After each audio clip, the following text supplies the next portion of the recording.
Hey guys, today I thought I would do a book review for you. I haven't done too many videos lately, and that's simply because I've been on holiday and Christmas and New Year's, and I've just been crazy busy the past couple of weeks, so I haven't made any videos for you guys. So the book that I wanted to review today for you guys is Girl Online by Zoe Sugg. Zoe is a personal favourite YouTuber of mine and one of my idols and my inspirations. And I decided a book review is definitely necessary, as this was one of the best books I have ever read. And if you haven't read it, please make sure that you have, because it is so good. Warning, this video may contain spoilers, so if you don't want to hear any spoilers, please don't continue to watch, because I don't want to ruin the book for any of you guys, because it's so good. My mum got me this book for Christmas actually, and when I first saw that Zoe was bringing out a novel, I was so excited because, you know, it was a romantic fiction novel and they are my favourite kinds of books, and I was just really excited to get this book for Christmas and just start reading it. I started reading it on the 2nd of January, and when I did start reading it, I found it was very slow in the start. I had to read a good, how many chapters was it? I had to read a good 11 to 12 chapters before this book got particularly enticing for me. In the first 11 chapters, I thought it was a good book. It started off just really slow though, and I just did not get into it. I found that Penny just kind of, you know, sat around, kind of embarrassed herself a lot at school, and I guess that's kind of, it was a good idea to kind of have a build up so that you got used to the character, and that, you know, you were able to understand her and what kind of characteristics she has. But I also felt that it was kind of a boring introduction. It was kind of a letdown to read the first few chapters when it was such a highly anticipated book and everyone was very much looking forward to it. I just thought the first few chapters weren't all what I thought it was going to be. Nonetheless, I still thought that they were good chapters.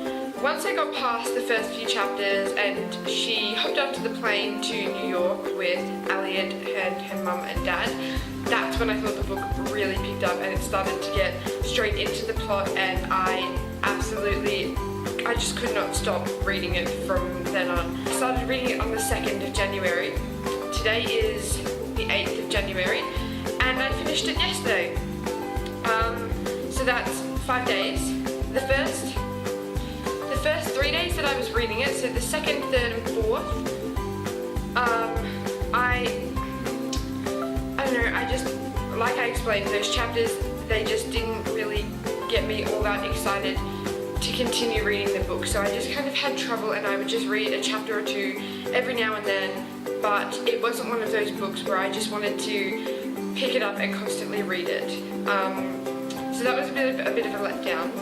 I was at the beach yesterday all day, and I figured I'd take the book with me, see if it picked up any more, and I'm so glad that I did, because the whole time I was on the beach, minus the snorkeling and swimming aside, I did not stop reading that book because it was just so good. I could not put it down. I think that it was definitely what I thought it was going to be. It's definitely something that I can see Zoe writing and reading herself. I thought the plot was very, very interesting, how you knew Penny's secret as, you know, the Girl Online blogger, but you didn't know Noah's secret, that he was, you know, secretly a famous musician and could potentially ruin Penny's cover. And I just thought it was so brilliantly written. The writing was not what I expected. I actually really liked the way that it was quite simple sentences, but every now and then, you know, she would add in quite large, complicated words that I even had trouble understanding, but it just made the book fit having kind of overly complicated words every now and then. It made you feel like a real professional was writing it, even though it was Zoe's first book. And I thought that was really interesting to have that kind of feel to someone's very first novel. And I just thought it was just a fantastic book altogether. I thought the plot was amazing, the writing was amazing, a little slow at first, but once it picked up, I didn't want to put it down. It was just one of the best books I've ever read. And it's also the second book that I have completed in 2015, which means I am 2 books down to my 12 book goal for 2015. If you've got no idea what I'm talking about, you can go over to my blog, which I will link down below, and you can check out the post where I mention my Goodreads 2015 12 book challenge, which I'm very, very excited about. So this year I've completed Looking for Alaska and now Girl Online. The third book that I am reading at the moment is actually a school English book called I for Isabel, and I am not enjoying it as much as I thought that I would.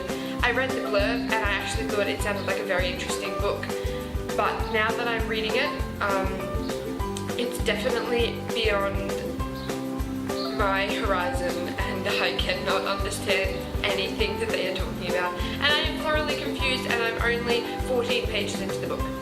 And don't forget to let me know any books that you think were amazing in 2014, and let me know so I can check them out, because I really want to look for new books to read. Bye!